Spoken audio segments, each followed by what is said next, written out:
Hi, myself M. Nitya. I am the Assistant Professor of AIDS Department. Today we are going to see the topic related to machine learning techniques. So machine learning. So machine learning comes under the topic of AI. If everyone know what is AI, any technique that enables computer to mimic human intelligence. That concept based on AI. We have lot of things under concept in AI. So first we are going to see the machine learning. What is machine learning? A subset of AI that includes astute statistical technique that enable machines to improve a task with experience. The category include deep learning, CNN, RNN and so on.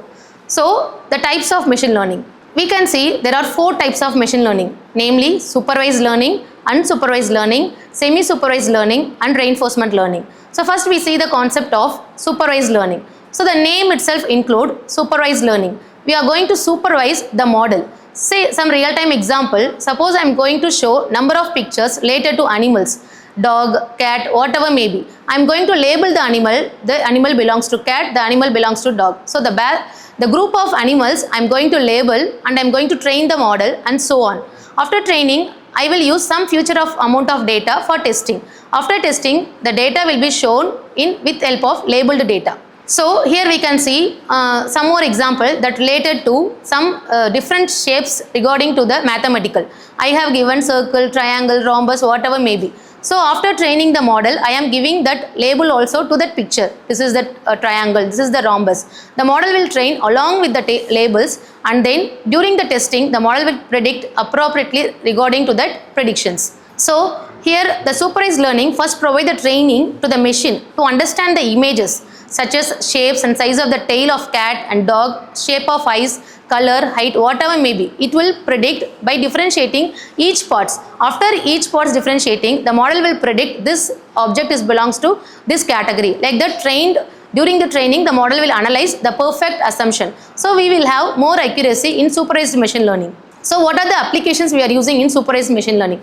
Here we have given fraud detection, risk assessment, spam filtering. So fraud detection is nothing but suppose we are doing some online cheatings or online distractions, we can detect easily with the help of supervised learning because we are not going to use the mechanisms which we have involved in that applications. Then risk assessment and spam filtering. So spam filtering is nothing but the mail IDs which we are giving to the corresponding mail is out of the mail group, then it will comes under to the spam filtering. So we are training the model according to the process. So in this category we have 2 types, classification and regression. The classification names itself shows that it will divide. So we can say the example like yes or no, male or female, red or blue. So these types comes under the classifications process. Here we seen already lot of examples and we have some specific algorithm, reinforcement, decision tree, linear and support vector machines. These are the concepts comes under classification process. Regression. So regression is nothing but the continuous process of the data. Whatever we are giving, we are going to follow with along input and as well as the output data. So we can say these are used to predict continuous output variables such as we are using in mark trends, weather predictions, mark of student, etc. So we can say in stock market always will prefer on continuous data predictions, not only the yesterday's or stopping data or classification. It will based on fully continuous based data detection. So here we are using some popular algorithm, simple linear, multivariate regression and decision tree and lasso regressions. Next, what are the advantages and disadvantages of supervised? So advantages is main thing that we are going to label the data. So it is easy for the machine to learn the training data and it will give the accuracy will be more. What is the disadvantages? The disadvantage is very complex for solving a big problems because we need to label all the data regarding to the input. If you are giving more input data, it is very complex to analyze and it is a failure to give an accuracy of data. Then what are the applications we are going to use? Already we have seen in speech recognition, spam detection and fraud detection. These categories we will use supervised learning. Then unsupervised. In this itself, name indicates that unsupervised. We are not going to supervise the model. Just we are going to give a group of data. The machine is trained using the unlabeled data. So suppose example, I am going to give group of baskets with vegetables. The basket have lot of vegetables like carrot, beans, whatever may be. The model don't know what the object belongs to, what the vegetable belongs to. First, it will compare with all the data, all the vegetables inside the basket and group among with themselves. After grouping, it will shows that these groups belongs to one type of vegetable, these groups belongs to another type of vegetables. Like this, it will compare themselves and it will label the data. So it will find the hidden patterns. These concepts comes under mainly unsupervised machine learning. The unsupervised machine learning, we are going to see two concepts, that is association and clustering. Clustering is nothing but grouping of data. As mentioned earlier, we are going to group the data. I am not going to have any previous label of the data, just I am going to group the data along with the properties of the data. Suppose I am going to take a carrot, the carrot is in orange color. So like that I need to group the data. It comes under clustering. Association is nothing but this comes which group the data along with the similarities of the properties which we are going to given.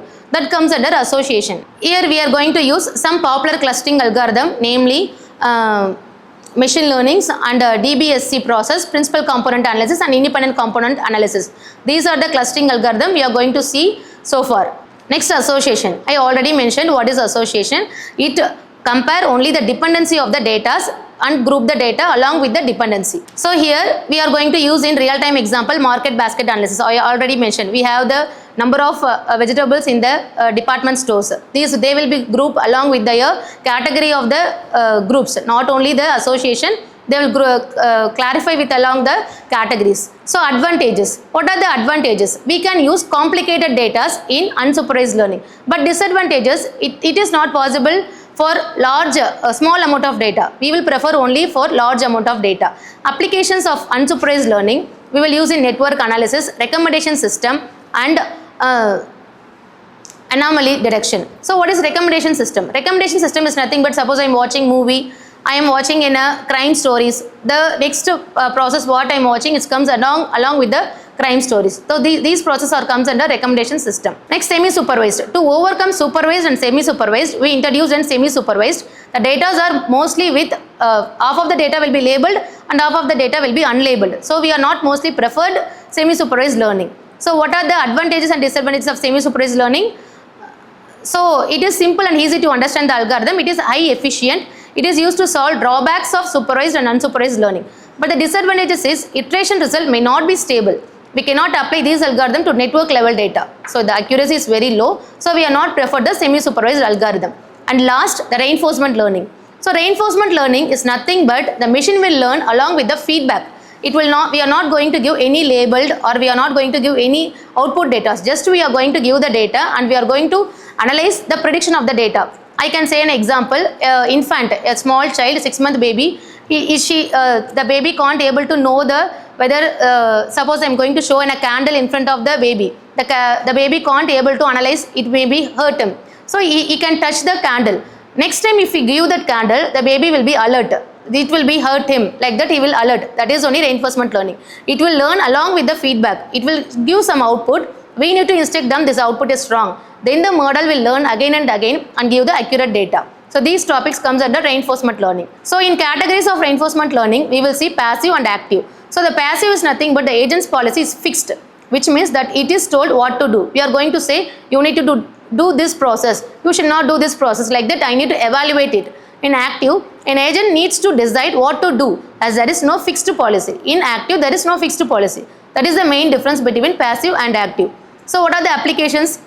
Here we can say video games, resource management. So video games, if I out in first game, first level, I will do. And the first level, the reason will be, I know why I have affected. So I never use that mistake in second time. This is the main thing for learning with reinforcement learning.